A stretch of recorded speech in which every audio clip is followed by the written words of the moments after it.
तर जिल्हा नियोजन समितीच्या बैठकीनंतर निधीबाबत उपमुख्यमंत्री एकनाथ शिंदे यांनी काय माहिती दिली तीही आपण पाहूया।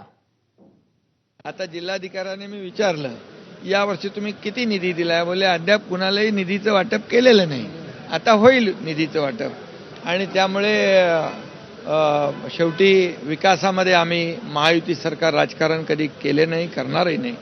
शेवटी डेव्हलपमेंटसाठी निधी लागतो आणि त्यामुळे निधीबद्दल काही अडचण नाही आहे। नाही, आता उपमुख्यमंत्री शिंदे साहेब म्हणाले की निधी आम्ही तुम्हाला देऊ म्हणून। आता बघू, आम्हाला त्यांच्यावर विश्वास आहे, ते नागरी कामासाठी निधी देतील आम्हाला। नाही, ते म्हणाले की त्यांना अजूनपर्यंत निधी दिला नाही असं ते म्हणाले कलेक्टरांकडे। त्या संदर्भात आता आम्ही लेटर सुद्धा लिहिणार आहेत, मग मी स्वतः लिहिलेलेच आहेत।